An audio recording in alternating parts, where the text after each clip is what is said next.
We thank you all for joining us. Yashikaya to Rabbi Prupis for arranging this, setting this all up. Many thanks to Reb Shimon Frank, and to the Nozenchuk for the assistance in this program and so many others.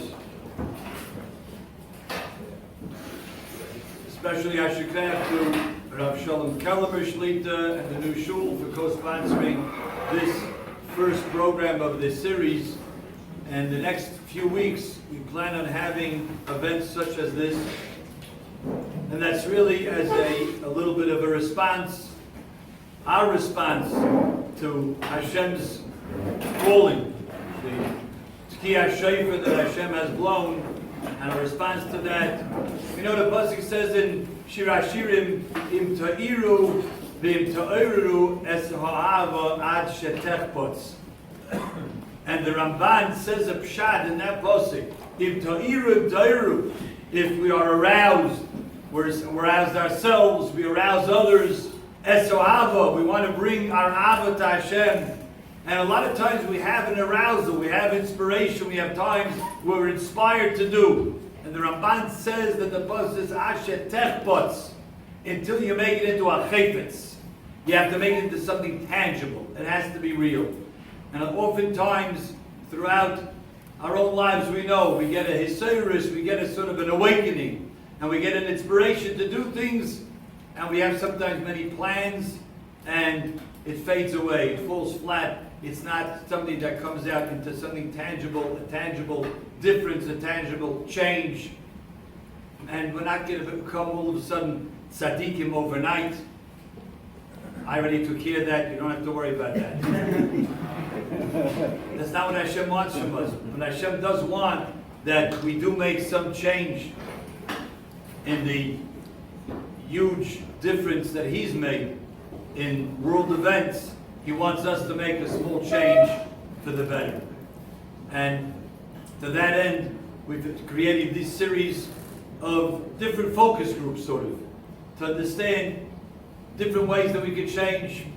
We're not going to take the whole message from every single one, but we take a little bit away, a little piece from each one, that'll be worthwhile. It'll be a schus for us, it'll be a schus for Kollel Yisroel throughout the world, to bring the Geula much closer. We don't know if Mashiach is going to come tomorrow or it's going to be yet another few weeks. But we're that close away.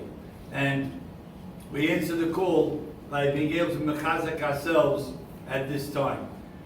Today's session, we call them the panelists. The panelists, we have Rab Davidi Brunner, we'll call him up to join us here at the stage, Rab Davidi Brunner, Rab Menashe Benedict, and Rab Chesky Weiss. All alumni of the Kollel, some who have decided to stay on and actually learn in the Kollel for a Seder, official capacity, not official capacity, but Baruch Hashem, the alumni find it difficult to just leave the Kollel, and they keep coming back either in part-time or even more than that. And they'll be joined by an illustrious Talmid Chacham from Montreal. He's a Rosh Kollel, one of the Kollel in Montreal. He's a Mechaber Svarim. We just had the pleasure of having his parents, Rabbi and Mrs. Elias from Montreal, Canada, a few months ago in our spring lecture that weekend, the Shabbos Elevate, and it gives us a great covet to call on Rabbi Cheskel Elias to join us.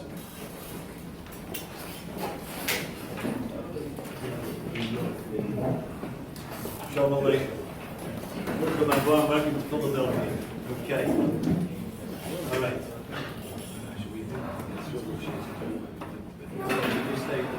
No, that's fine.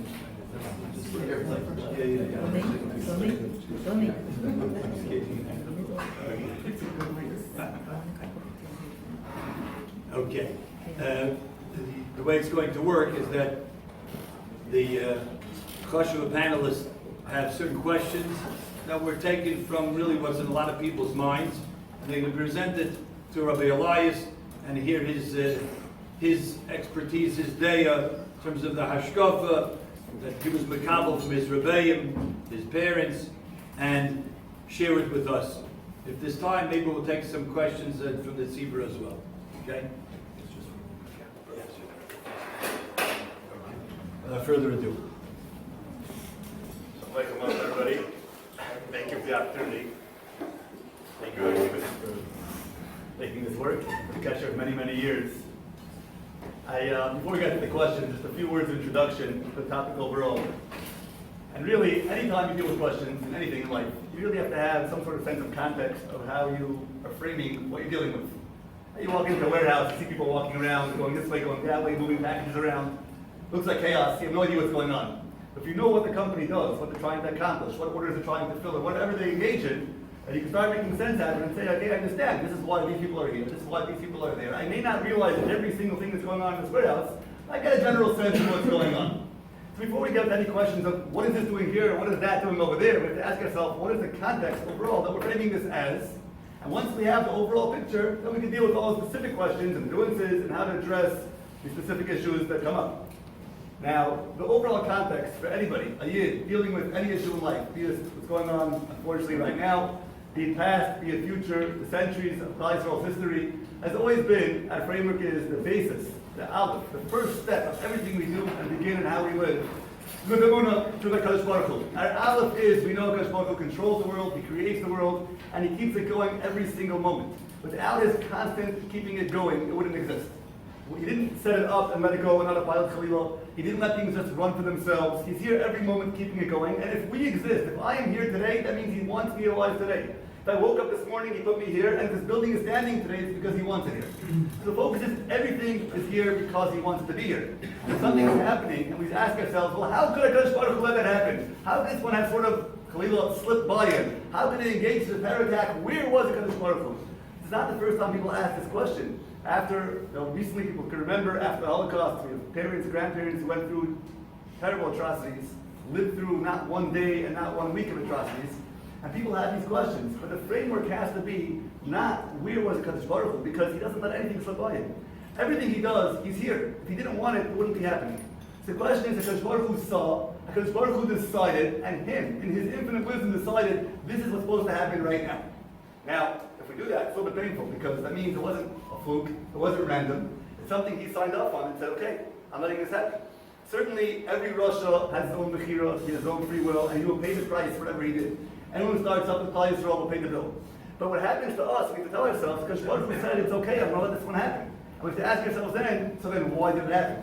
What does He want from me? What is He telling me? It's not, by the way, He's there and this happened. He's right in front of me telling me this tragedy is something I signed up on, and it's a wake-up call for you. So Kadosh Baruch Hu is front and center right in front of us. He's not on the side, He's not on the sidelines. We look at Him and we say, why do you want this to happen to us? What are you telling us? What do you want from me? And at the same time, it's mechayiv us tremendously. We can't just close our eyes. If someone tells you, gives you a message, you got to better wake up and hear it, because something big is happening here. So our question is really, the context has to be, Kadosh Baruch Hu is sending us a message. He's here. He agreed for this to happen. It's tragic. It's horrible. What can we do about it? What does He want us? And if He did this to us, Kadosh Baruch Hu is a hava for every person in Kollel Yisroel. We know we love our children. We know the experience of feeling loved, and we know the experience of loving others. And Kadosh Baruch Hu's love is far beyond that. Far, far, far beyond that. Something beyond our imaginations. And if He's willing to see His children suffer such atrocities, something big is happening. And that means He's telling us something very, very severe that couldn't have happened in a different way.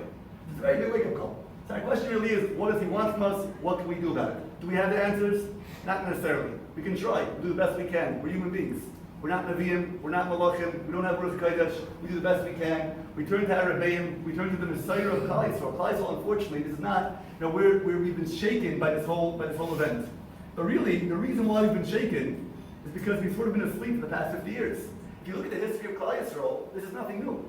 You go into the history going back the Holocaust. Before that, on a daily basis, people in Europe lived in fear. At any moment, things can happen like this. There are stories that are well documented, time and time again. In a normal town, in any, pick your time and place, whether it's east, west, north, south, wherever Kollel Yisroel lives, there was generally, years a little more peaceful, a little less peaceful. There were mobs that could come in at any time. Look back at the Rishonim, look back to the Amaroyim, and we think for a moment the way Rabbi Akiva was described as being killed. It's horrific. It's barbaric.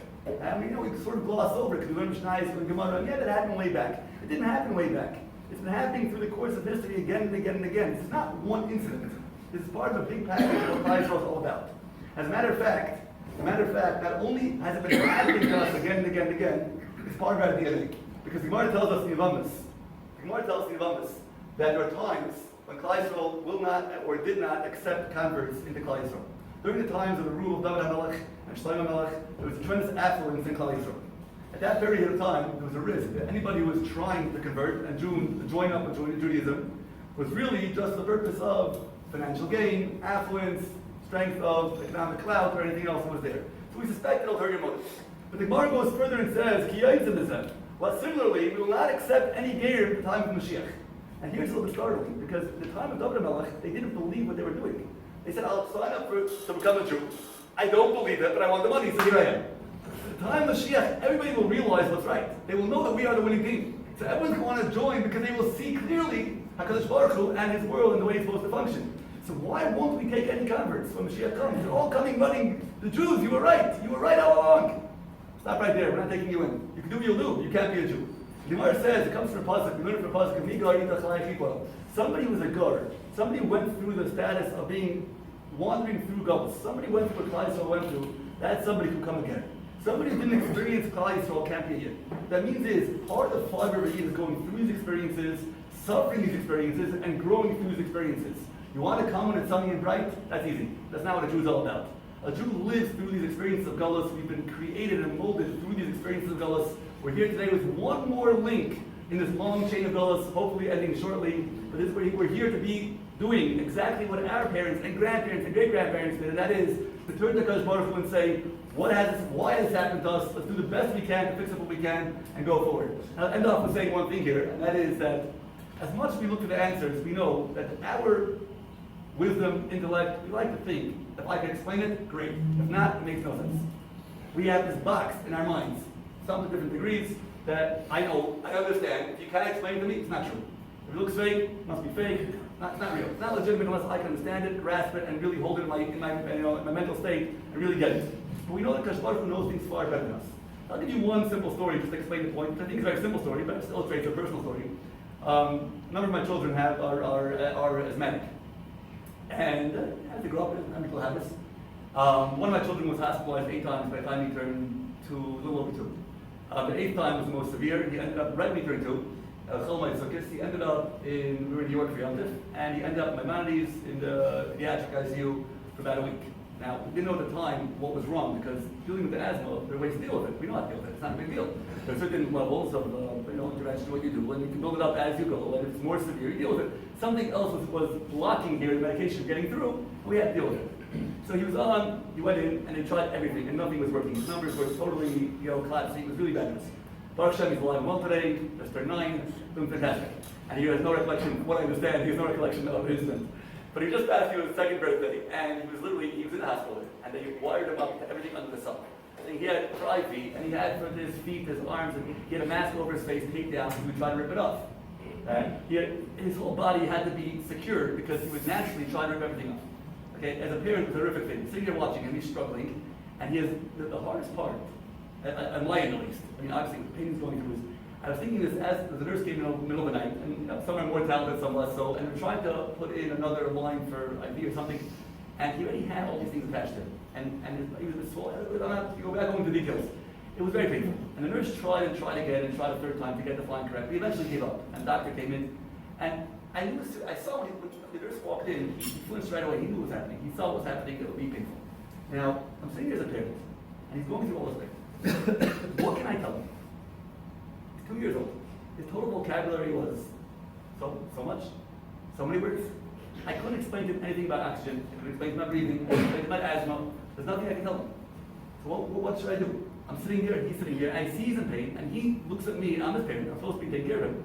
And they're coming in, I'm letting this happen, so to speak, right? And they're just doing more and more things, and he has no clue what's happening. Now, he's in pain all along. He couldn't breathe properly all along. So when he couldn't breathe, everything wasn't functioning properly. And more, another instance of intervention which is causing pain.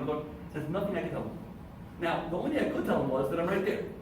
So I remember thinking this. I'm hoping that on some level, if he sees me there and he knows that I'm with him, then hopefully he should understand that no one's trying to torture him. They're doing it because it's something that I think is good for him. Now, and that's how I was hoping. I don't know if it actually registered or not. My point was, what I took out of this myself was, there are times when our vocabulary is limited. The doctors did the best they could, and eventually, Baruch Hashem, we were successful in finding what the problem was. This question of RSV and reading at the same time, it worked it out. The virus passed, the asthma was okay, everything is fine. Baruch Hashem, like I said, he's alive and well. But at that moment, his vocabulary did not allow for him to understand what was happening. Does that mean it was wrong? Does that mean it was crazy? Does that mean it was cruel? It wasn't cruel. It was necessary. It wasn't cruel. It was something that had to be done, and it was something he couldn't understand. We, in our worldview, are very much that child. We have a limited capacity to understand what goes on.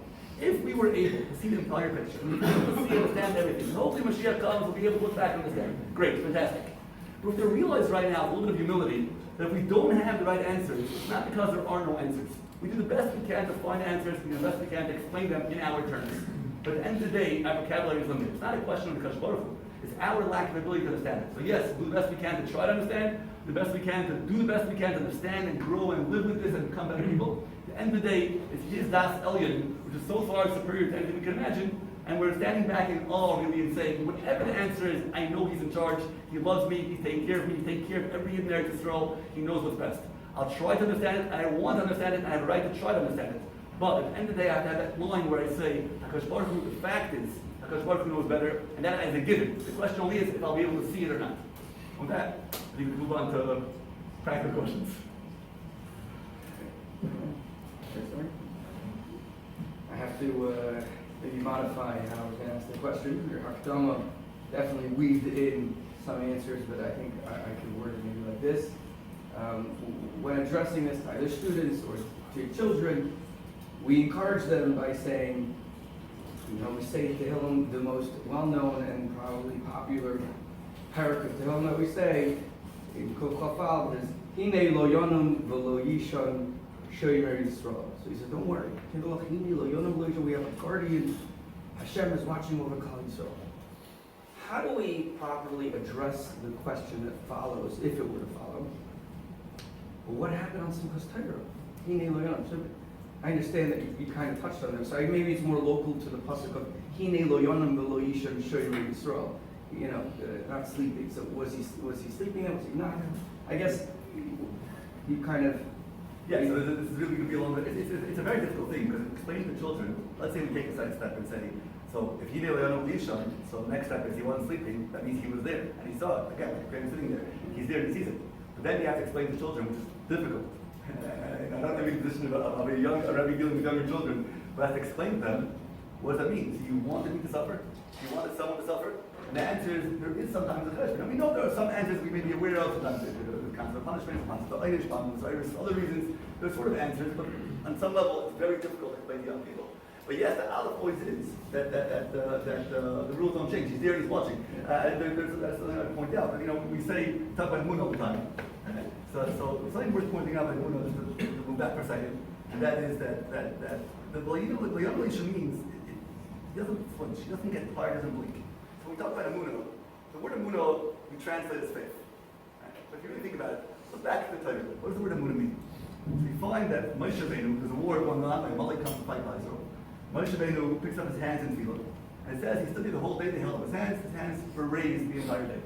He said, his hands were Emunah until the end of the day. Now, his hands had faith. Now you could say he had faith while he davened with his hands.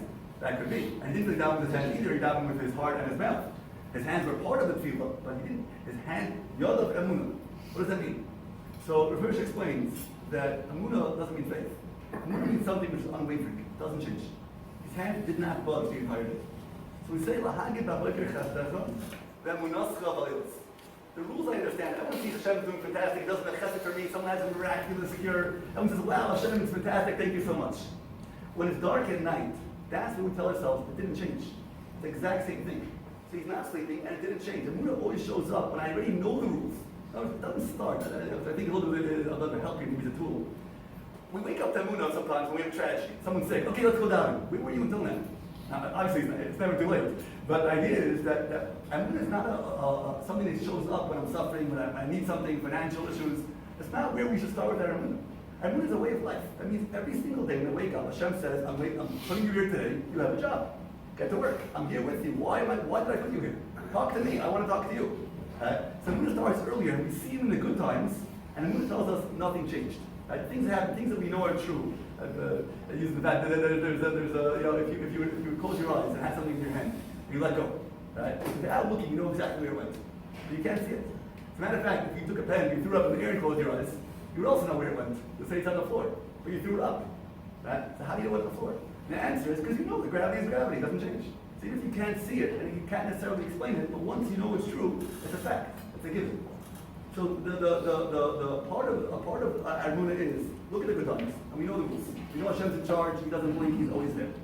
And then when it gets rough, he didn't change. Means nothing changed. And Emunah means it didn't change. He's just as much here as when he sent you that $1 million deal. He's just as much here as when he gave you that refuah. He's just as much here when you made that connection, you put on somebody and showed it worked out exactly the way you wanted it to work out. That's the exact same HaKadosh Baruch Hu who's sending you something you don't understand. How to explain something specifically, I don't necessarily have the right answer. But yes, he's definitely right here, he's right behind it. He's here, he's causing it. Why is the question? But he's right here. A little bit of a different direction.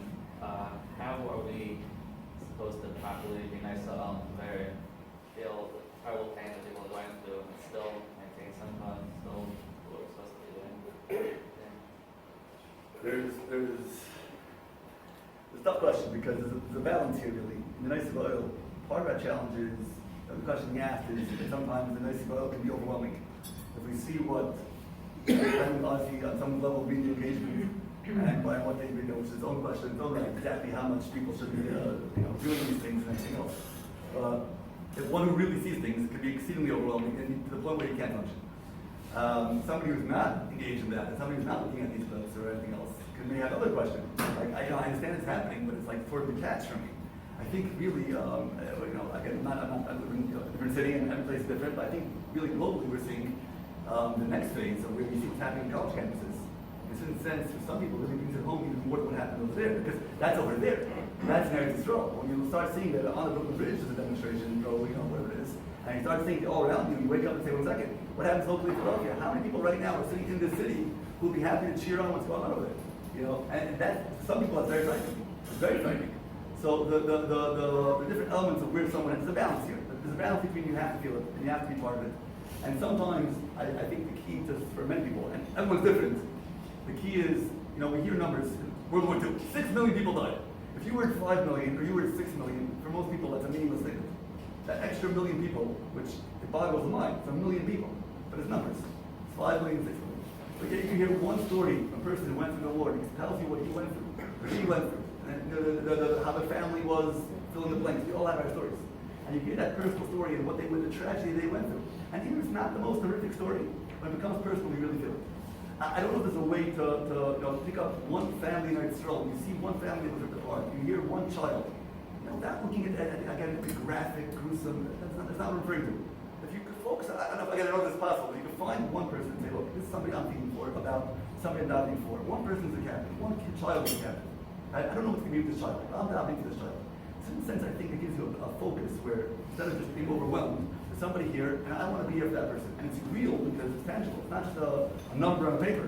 Right? A little bit of information about a person, I think, again, I'm just thinking it's possible, to find somebody out there who's more than a name, family, it's a person, it's a picture, this is the person. And he's going through something terrible right now, this child. And someone doubting for. Now what happens if Kollel ending is not as happy as we want? We don't know where our fields can go, they can help the situation. Until that point, they can help the situation in many different ways. Now, maybe that's a way to have some sort of meaning to it. At the end of the day, though, everything we do is supposed to be able to give us energy to channel ourselves. No, we're not supposed to be shutting down. Because Baruch Hu wants us to be Eretz Hashem, we're supposed to be moving forward. So the balance should never be, okay, now we're blown over, we're done. Because Baruch Hu made this happen in a way that we're supposed to be growing from it. So if you're channeling it into a way that you're depressed, knocked out, and dysfunctional, that's not what he wants. The same way he doesn't want you to ignore the tragedy, he doesn't want you to shut down because of the tragedy. So you really have to really cultivate, you have to really modify your own intake. Where are you getting your sources from? Who are you speaking to? How are you dealing with it? If you have the right flow, and again, if you have the right flow exactly, and every person has to have this flow, you're going to have a situation, I think, where you'll be able to be motivated to, these are people I understand, people I care about, and therefore someone I can connect to without for them. I think that'll be a tool to be helpful in that regard. But again, if you're totally shutting down, that's a wrong approach to how to deal with this. So, continuing with that a little bit. So, when Yisroel for Beirut, one aspect of it. Another aspect, the Rambam has 3 categories of what Muhammad's nature is. The third one is, Oyev comes an Am Yisrael to kill us, and we're defending ourselves back. And if that's the case, if this would count as a Muhammad's nature, then, people custom of Kosai, the Kala, that wasn't it. You're supposed to go out either to fight or to miss out command Muslim. So is that Muhammad's mitzvah, and would that entail our chiyuv to miss out command Muslim?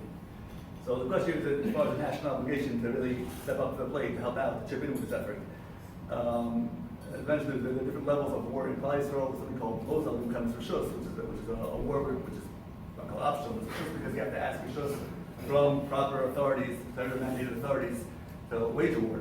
But there's a level called Muhammad's mitzvah, which is generally, as Ram says, that any time, basically, generally, the category will be a defensive war. A war that we did not ask for, that we were attacked, will generally fall into the category of Muhammad's mitzvah, which will necessitate everyone chipping in.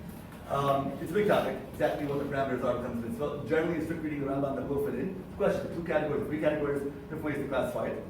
The truth is, at a practical level, it's hard to know exactly. So the short answer would probably be, I would lean towards yes and say, well, the basic reading, according to most, I think Rishonim Achronim will be, it could be qualified on some levels when it comes to this. So there may be different levels of that too. But on some level, you know how relevant that is. Meaning, let's say, I'll tell you, again, it's really a little more getting into the circuit, but if we leave aside the concept of Muhammad's mitzvah and say, well, whether or not we stamp the official seal of, okay, this is what the Rambam calls a Muhammad's mitzvah, let's say we leave that aside. At the end of the day, we still need to chip in and do what we can for a very simple reason. If the people who are being subject to a situation where they might be killed, we have a chiyuv ourselves to help them out. If there are people being held hostage, we have to chip in for Pidyon Shvuyim. There are a few things one can tell safe prayer for. When it comes to Pidyon Shvuyim, the limits are off. Right? So Pidyon Shvuyim itself is mechayah the tremendous amount. So if the people involved say, and you could say, well, you could argue and say maybe that tactic is something else, but realistically speaking, Kollel has always gone through, the Torah tells us, to deal with people who are dealing with the issue. The ones who feel that's the best way to release Shvuyim. So again, you may have some shades of difference here, but generally as far as tactics, but the way they're trying, stated again, this is all obviously not information that any of us here can know, but if people feel this is the correct way to actually successfully release Shvuyim, there's a mitzvah here of Shvuyim. So if I can be chipping in and helping the release of Shvuyim, whether or not it's Muhammad's mitzvah, that would even supersede that. And right away I have an element to be mechayev to help out. Now the question will be though, so okay, let's say, either because of Muhammad's mitzvah, very likely I'm going to chip in and help out, financially or others, or as well because of the mitzvah of helping people who are at risk with the rocket, etc., at risk of death, worst case scenario, or because of freeing hostages. These are mitzvahs that need to act. Practically though, I don't know, you have to really know what the situation on the ground is. From what I understand, the IDF generally didn't have a manpower shortage. This is debated over the years to downside the army. Now, there are other issues that make larger, smaller armies, with technology and warfare. These are big questions as to how much they need. I don't seem, from what I understand, and again, I'm not claiming on any level to have any expertise in how to wage warfare, especially in the modern era. But it's not simply a question of lining up Civil War type, line up bodies on both sides, everyone shoots, whoever ends up last, you're the winner. You fire your muskets. But the idea here is that technology has a question, and the question will be. I don't think it's a manpower issue. And as far as the supplies, everyone was saying how there was, all these requests for financial funding for this, for that, for everything else. I spoke to some people. I wasn't totally clear, and I'm not saying good or bad in any way. I don't know the answer to this. There's 2 issues. There's an issue with whether or not you have supplies. There's an issue with logistics. When you ramp up an army from the size of X to Y, anything, you have a school, and all of a sudden you get 500 new kids in school. Even if you have all the supplies, logistics are going to be a nightmare. Right? Nobody was expecting this, and logistics were disastrous. So you hear there are soldiers who are lacking A, B, C, and D. Are they lacking? Do they need that money? If they do, then yes. Again, if their supplies are necessary that need that money for that, so then it's done. The question is really what the need is that has to be assessed, and what the need is and where that can go. There's a step 2 because the same soldiers, what they were doing previously, since they're not there anymore, so to supplement what they are doing currently, right? If somebody was at the grocery store now, he's not there anymore, so somebody else will need to supply the groceries. And so on and Again, so these are, yes, true. The question are those Is that part of our, can you it's not my most usually is directly on some level. You're talking about is usually what logistics and warfare, right? That's really for the army, it's not that Otherwise, keep it going. Otherwise, on some level, perhaps, to keep it going. But when you're manning a grocery store, it's not necessarily taking care of your family alone. Sending care packages to somebody somebody who's fighting, is fighting somewhere, and his family has nothing. Right? And he has a job, and now he's not going to get income, there's no other insurance coming in, and now he has no money to help them out. That's true. If I'm managing a grocery store in the middle of Rechavia, because by extension, the owner-manager is away, and then the person in Rechavia can't buy the groceries, well, this guy's guy who's here on vacation from America, and that's not necessarily going to be my Muslim. in order to get to draw the line somewhere. Otherwise, everything affects everything. It's a global economy. You know, you keep on going all the way back to America. If I'm not supplying my things here, they're not getting things over there. So the question where you draw the line. From what I understand, and again, maybe other answers out there, South Carolina wasn't generally the direct level of supplying the needs of the Army and more basic needs. I imagine families on a very limited scale would also be included in that. But again, all these things have to be addressed. Where is actual need? If you have people on the ground in Eretz Yisroel telling you their specific needs have to be met, and certainly there should be financial contributions to there, and whatever we can do. I don't think they need you necessarily going down yourself to volunteer in those things. It's just an image I have. And financially, you have to know, are those needs being met or not? There are funds that are being around. But again, whether the needs are being met or not, I have to be engaged in chesed. So again, I have to be involved in the families that are suffering, even if they're not the South Carolina Muslim. There's a family suffering in Eretz Yisroel whose husband is not in the battle, or they don't have a father or husband at home, and they're suffering for other reasons because of this warfare, because they have the stress and economic stress, etc., etc. I still have to be there for chesed, leaving aside the military angle of that kind of Is there like how much is worth giving from that was it the regular fee of chesed tzedakah? There could be, but it also might go the way too. If someone has a dire circumstances, Right. that might actually go first. So you have to really know on a case by case. I'm saying a lot of this information of how much. The short answer is yes, we have to be there to supply needs for everyone out there in Israel. The practical answer will be you have to know the case by case example. Usually relying on people there will give you much better information. The answer is yes, we are here for Kollel Yisrael, whether it's for Prince William, whether it's for South Carolina Muslim, we should be there. We should be helping out. Practically, boots on the ground, eyes in what's going on. If you have people there who tell you where there's someone in my neighborhood needs help, or someone I know who needs help, by all means, definitely, 100%. If it's a general campaign, so you have to know where the campaigns are. There are many campaigns. And unfortunately, for years we're talking about the fact, by Hurricane Katrina, laughing, this is muscle. Hurricane Katrina, the Red Cross fundraised a tremendous amount of money. Turned out that a fraction, I think it was already Katrina, they came out that a fraction went to victims of Katrina. So I asked them, what you fundraise? They said it's a scream on the bottom because we do is we can't fundraise for all the tragedies in the world. So big ones, we fundraise a lot. But we use that for everything, So even though you think you're feeding Katrina, you're actually feeding, we're giving the good cause everywhere we want to give it to. So, just because it says something on a banner of an ad, you have to actually know who people are giving it to, which Allah mandates. Allah says when you give a significant amount of tzedakah, when someone comes to your door, you give them right away a basic amount for it to have food. But if you want to give a large donation, Allah mandates that you do your due diligence and find out where you're giving it. Tzedakah is not hefker, it's a serious thing. And you should do your due diligence and where there is a need, 100%. I'm going to pivot away from my second question I was going to ask. I guess that you answered it, but I guess it's more of a loaded question. Not a loaded question, but ways, and you might be able to answer with one bunch or each one individually. But if we're supposed to be, Kollel is supposed to be going through this. We don't accept Gary, like you said. There's not Mashiach because they didn't go through the Emunah labors. So, is there, how much established do we have to be putting in to fix the situation in terms of like, what should we do? We're all burning with like, what can I do? How can I help? Yes, we're increasing our tefillah, and that's probably the biggest help in our limud Torah. But then obviously we're all inundated with like emails, send it to this congressman and this, and there's a rally there, and they go to Washington D.C. and there's this tzedakah fund and these vests and everywhere, right? So that's one. Should we go beyond to do that, or more accept it like this is part of Kollel Yisrael's fate, but part of we're going through this and we're gonna get out of it. Is that maybe overestablished? Should we be maybe incorporating tefillah for Chaylei Tzahal, which is something that more of the right-wing yeshiva audience never did, but because we want to smear for them? Should we protect ourselves more, maybe do something that's more controversial and arm ourselves? In Pennsylvania, I'm not sure what it is in Montreal, but in Pennsylvania you have that legality and that right to actually wear a gun. Is that something that's we should be doing, especially if you're out and about and not, even if you are in the basement at all day, but it's a dangerous time. Like how far should we be changing our activities? There's a lot in that question, sorry. Yeah, already. Okay. Each one of those, it's a full topic. But I like the carrying option. As far as the overall question, so a lot of these are like case specific. You have to speak to someone who can join. Again, every email you get, every event you get, every rally you get, everyone has to be judged. There are nuances in each one. You have to know what's right and what's wrong. But what's our basic approach?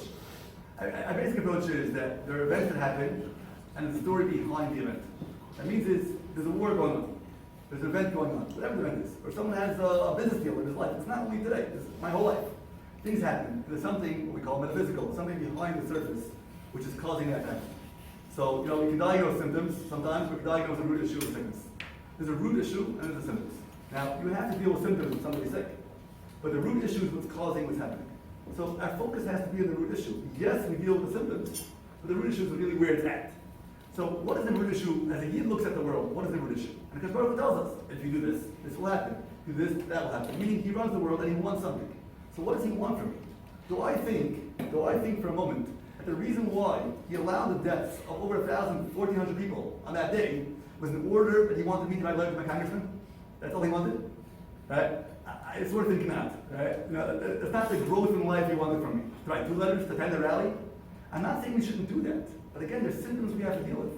But what does he want from me? That's really the question. The root issue is he wants me to be a better Yid. He wants you to be a better Yid. He wants you to be a better Yid. He wants all of us to be better.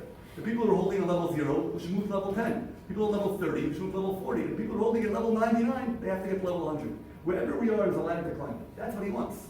Do we deal with symptoms? 100%. Which ones do you address? Which ones do you let them they'll be cured as we deal with the root issue?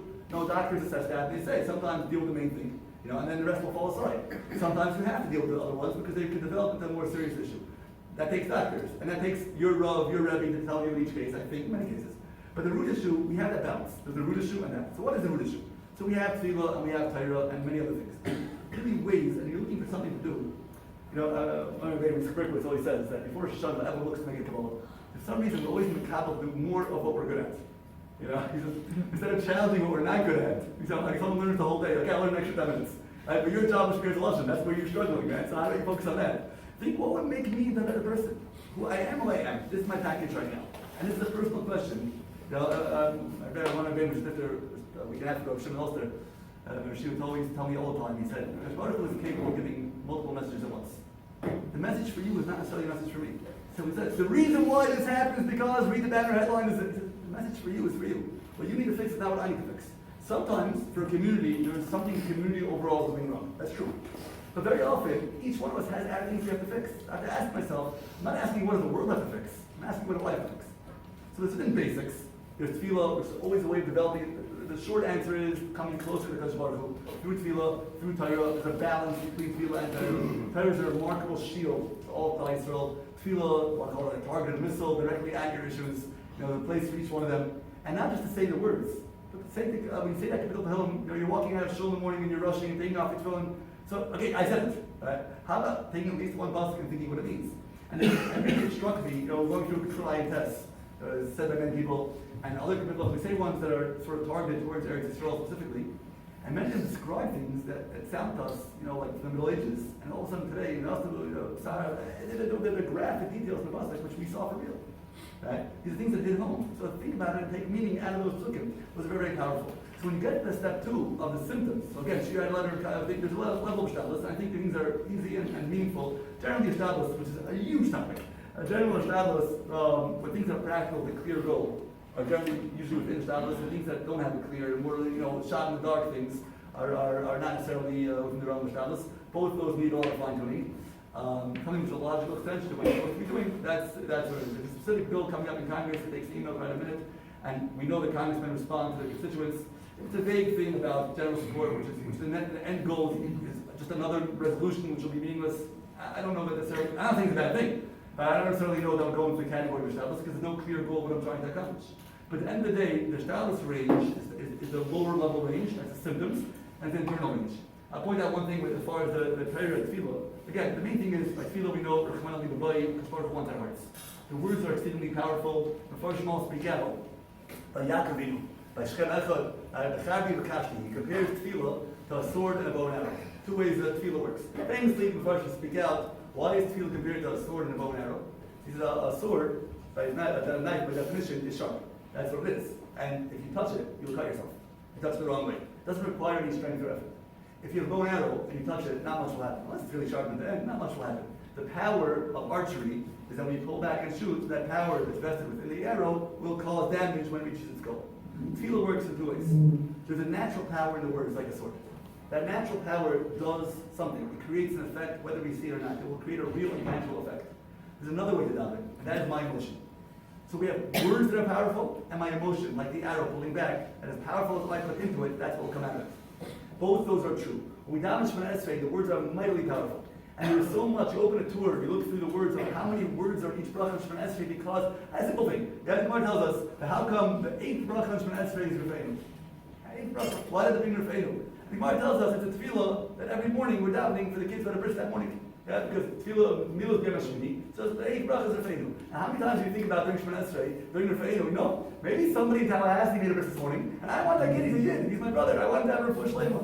Yeah, I never thought about that. And guess what? It's working. Right? Without you even thinking about it. So there's a power built into the words before you even get the Kollel. Right? That's in the words. And then there's our emotion. If you daven Shemona Esrei with the emotion, you just pack both of them together and you're way off the charts. That's fantastic. But both of those work. So if I say tefillah, I don't have tehillim, I don't have that emotion, it's working. If I say it with the emotion, it's far more powerful. Tefillah accomplishes. The more we invest in it, we'll pack that bunch in. I think it's either das game with the studio, like ubekashti, right? He says the words ubekashti is also ubakosha. My bakosha. That's my personal bakosha, right? Yeah. As far as the Torah angle, let's point out the fascinating piece on the Torah angle. The Torah Gemara tells us all over. Torah is a remarkable shield for everything we do. Torah really is a fast track to bonding with Kadosh Baruch Hu. We understand more than just the physical mitzvah. We understand the rationale behind it. There's the Gemaras. And at some level, everyone has this, because you understand the reasoning behind why I sit in the sukkah, why I shake this, why I do anything. There's a meaning behind it, which gets to fit various departments. There's a remarkable piece. The Gemara in Emunah, Tazayin, I think, talks about there was that in the period after Moshe Rabbeinu died, Kollel Yisroel in the morning had a lapse where they forgot a lot of the Torah. At that point was all given over verbally. They forgot to transmit all this. And the Gemara says that after speaking, was a tremendous leader in Kollel Yisroel, a steel ben Kenaz, and he was able to figure out all the missing pieces. Basically, you're looking at a big puzzle, and the missing pieces, if you see the whole picture, the way to put it back together. So he was able to figure it out and restore the Torah that was missing. How do we know this? It says, the Gemara brings a pasuk that a steel ben Kenaz succeeded in capturing a small town, which the Gemara tells us is Kira Sefer, a small town. It's very strange. The pasuk is talking about a small town. They came into Eretz Yisroel, they couldn't capture it, and the steel ben Kenaz led the battle and he won, conquered it down. That's what the pasuk says literally. The Gemara tells us that it's a metaphor. There were halachas that were forgotten, and the steel ben Kenaz recaptured that missing portion of Torah. What happened? Was there actually a battle and they captured that town? Or is it all just a metaphor? And if it's only a metaphor, so why would the Torah dress it up as if it was a physical battle? So there's a English move back Gemara brings down from the Ari Nachal, about 300 years ago. And he writes in Ari Nachal, I think it's Parashat Shlach, and he writes a remarkable thing. He says, we know, the Torah tells us, that the DNA of Eretz Yisroel is Torah. Because Baruch Hu created the world of Torah, and Torah is the blueprint for everything we do. Because Baruch Hu's land of Eretz Yisroel is special. Because Baruch Hu's watching it, intervening in it all the time, more so, the way it's controlled is a different system than Kollel. But he says, the country of Eretz Yisroel is tied to Torah. As a matter of fact, the pasuk says, the ultimate peace plan. We talk about this general, that general, this concept, that concept. If you're a believing Jew, I always had this issue. If someone's not from, you ask, what's the best way to make peace? So I don't know. You can talk about peace camps, pro this, one state, two states. You have all your ideas. If you believe in Hashem, you open a chumash. It says, we follow the rules for the Sati Shalom Baritz. It's right there. So if you believe in Hashem, the ultimate peace plan is right there in the chumash in front of your face. Keep the rules, you'll have peace. We're a long way from that. We're doing fantastic, but we're a long way from everyone keeping Torah. And Yisrael, unfortunately, there are many from wonderful Yidden. In the world, there are many from Yidden. We're a long way from saying that overall, we're all in the right place. Supporting Kiruv is the most important thing we do, right? That definitely gets us there. Okay, I think we're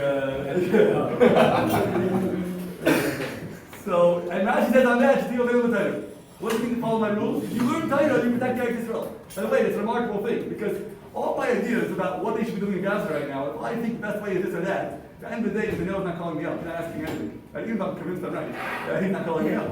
Practically, my idea is that you're going to sit there and nothing's going to happen. But Rashi tells you that the idea is, you want to make peace, learn Torah. I can go upstairs right now, sit down, open a Gemara, and boom, I'm creating peace. Right? I will actually save someone's life if I can still learn Torah upstairs. I don't need anybody to agree with my plan. Rashi says it, I sit down, I open a sefer, I open a book, something, I learn something. Right? That, right away, I'm saving lives. Right? That's remarkable. But the Ari Nachal takes it further. He says that every town in Eretz Yisrael, every area in Eretz Yisrael is tied to one area of Torah. One sugya of Torah everywhere in Eretz Yisrael. That means when I open the Gemara and I learn about Shabbos, I'm actually, right now, investing in the security of Yerushalayim, per se. I don't know which one's which. If I learn the sugya of Egel Rufa, I'm out there protecting Kfar Aza. If I'm learning the sugya of Ribis, I'm taking care of Bnei Brak, Stas, Beirut, somewhere up there, all around, Ashdod, whatever it is. Right? Every part of the Torah has one part where it draws its energy source from. Okay? So says the Avinachal, when they came to Eretz Yisrael, they actually engaged in physical warfare. They came to this town and they couldn't capture it. So they said, hold on, we knocked out Mitzrayim, mighty army. We knocked out Sichla and Eli, fantastic military strength, superpower. We wiped the floor with them. Comes this little town, and all of a sudden we're stuck. We can't do it. Something's wrong. And the answer is, behind the battle is the source code. We're missing the source code. We have all the weapons, but we're missing the energy behind it. So they realized these are the halachas that we forgot when Moshe Rabbeinu died. The only way to capture the town is capture that part of Torah over again. When you capture that portion of Torah, no problem. That's what he did. He went back to the Yisrael, they conquered that sugya, they went back to war, and they captured the town. That means that when I learn Torah, when Kollel knows Torah, it's a remarkable thing. Anything I learn, someone goes and says, learn daf yomi, right? Every time he turns the page and learns that daf, he's adding military strength to one more area of Eretz Yisrael. Right? You look at the Iron Dome. There's a military machine that can shoot down missiles. Behind it is coding, computer codes, all that stuff behind it. We invest in the coding behind the military. Where's the balance? My learning Torah, there's an army. How do you have that balance? Right? If you look through the history of Nach, they had armies. Right? So as much as everyone was in the Medrash, they also had an army. But the army was based on the energy behind it. The coding behind the Iron Dome, the coding behind the military success is our-based Medrash. There's something behind it. So I want to empower the Israeli army. If I sit down and say to them, if I learn Torah, and I invest in my Torah, and I know it better, if I know it on level 8, so I only gave low-level security. If I invest in a sugya and I know, well, I just upgraded the whole security feature for that area. I don't know which area it is, but I just made it so more secure. So we are investing heavily in the security on the back end. We're doing the back end deal, and that's where we invest. That's where we today have practical ability. Every field I do, every bit of Torah I do, is that investment. All of these were for you then 2 months ago as well. We're saying just a reminder to do that. That means there's no actual practical difference in what we're supposed to be doing, just a reminder of what we did before. Reminder is interesting word. I think that all of us analyzers know that things are on. And so we do the math. If I'm walking home from shul, I'm walking home from work, right? In my head, I know one person till my house. Now, am I obligated to say it on the way home? Right? But if I have a chance to say one person till, that's one small pattern, a few psukim, and I can say that on the way home. I don't obligate to do that. You can say it easily, I'm glad I'm doing one time, but we can always add. There's always room for us to add. It's a push. It's a push to do more. You can do that. A guy comes to play a sport, right? You can bring your A game, or you just play, right? So you want to know, am I obligated to play? I'm here playing either way, back up my game. So it's really a chizik for us to get to work. We can be doing better. Would it be that this time that we're in now is time within our trust, and should we have a that's different, like the last process? I don't know if we must go in time. I know the kinds of world. For Binyamin. When it said Yaakov was scared to send Binyamin to Mitzrayim because when I was something would happen. Yes, you have, it's not really, I'm working on the reference to the language of brothers. There's a time that there'd be a superseding on Hagel, which will right. It's a mishpat on the city that they're going to die. Even inside the year, it can die. It's not that the lack of, the wording, it's not a lack of hashkacha. Hashkacha in that case dictates that we should work with a group sack, which can happen, someone's part of the show. As far as the din overall, it's hard to know the methodology because what happens all the time. I don't know, Ace Tzara, it certainly is. A din overall, definitely things are happening. I don't know how you want to classify that, and also what we do differently. What does that mean practically? Let's say it is or let's say it isn't. So what should I be doing differently? There is a concept of we find during the Tzara for Kollel, people, it's brought down by Yisroel, that when there's an eighth Tzara, to try to have a bit of removal of regular benefit, a regular enjoyment in life. Now, it's a very tricky thing, but it's a concept worth noting. That is that something that it talks about, the negative we talk about how Eretz and Kollel didn't have sugar the whole time during the water tea. How much is that worth? It's a little bit. But a little bit I'm showing that I feel pain. Right? So when there's a time of tzara, I'm not saying that I did, but the time of tzara is a point of cutting back on something. And you have to know practical application. You come home and tell your kids we're not having any dessert for the next 6 months. Hopefully it's be able to be a week. It might be beneficial, it might not. It might backfire with the wrong message. So you really have to know your own life. You know, between husband, wife, husband and children, your family. The concept shouldn't be avoided. It's an idea that we minimize when we take part in the tzara. But it needs a lot of chachma to know how to apply the concept. It's not something to remove. No, let's forget about it. It's not for our generation. It's for our generation. We have a concept of feeling people's tzara. I don't think that these personal guidance is to know how to do it in a productive way, not in a destructive way. The 2 points that were missed, is it about Kollel Tzahal, should we dive into that? And for caring you've done also, should that be something you stop, or is that too much stuff? I don't know if the word of someone trying to do something bad. So I just got some looks from the audience like, no follow-up. Maybe I thought I was safe. So I mentioned the group beforehand, just my way here, actually, that it's something interesting over Shabbos, and that is that, you know, over time, the people have their various stands on making the shperach and things like that. We all agree there's a time of sorrow, and there's no question that people out there putting their lives at risk, in serious risk. We're not talking about, you know, something, by the way, where it could happen. We're not really in the way of the bullets. On our behalf. It's not them, it's us. That's something we have to get into our psyche also. You know, it's not, you know, as much as we look, you know, we look at America, it's us, it's our family. This is our family, this is our family needs security. Okay? And the people out there putting their lives right in front of the line, whatever you believe in Hashkafa, there's no question, they are there for you. And they are sacrificing their lives, knowingly going to danger on your behalf. And we owe it to them to be responsible for that. So there's no question you should be davening for the safety of Yisroel and safety to the people of Eretz Yisrael and the safety of those people who are out there doing for you.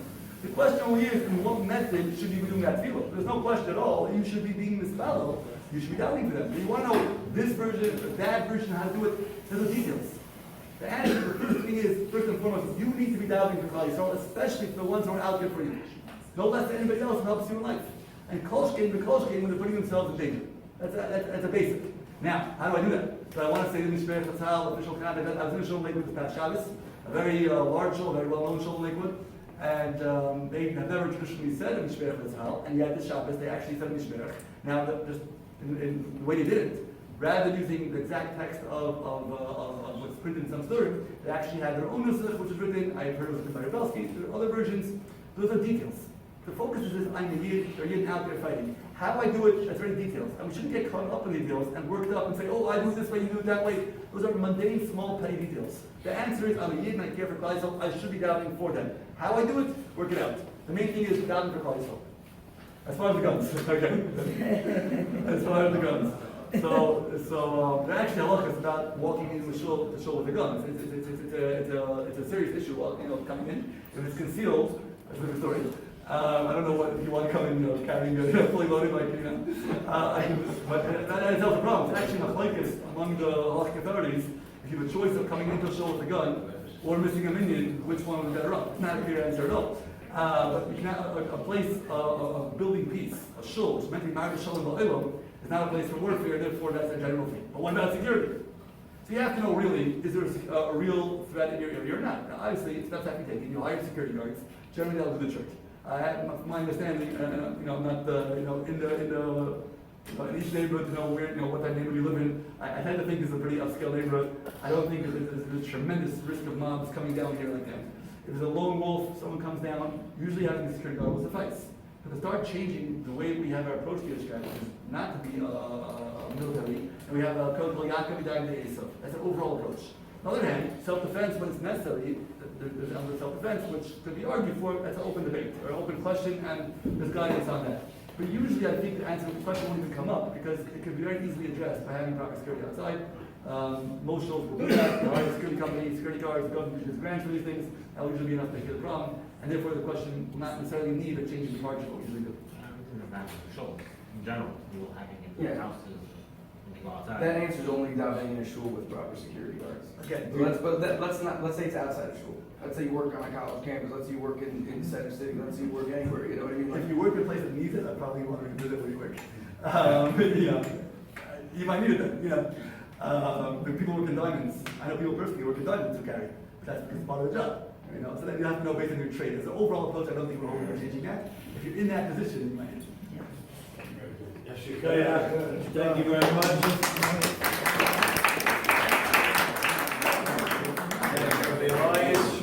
Ravidi, Rav Chesed, Menashe. I think it was enjoyed by everybody. It was more than enjoyed. I think it was informative, it was chuzik, and Yashikret to everybody.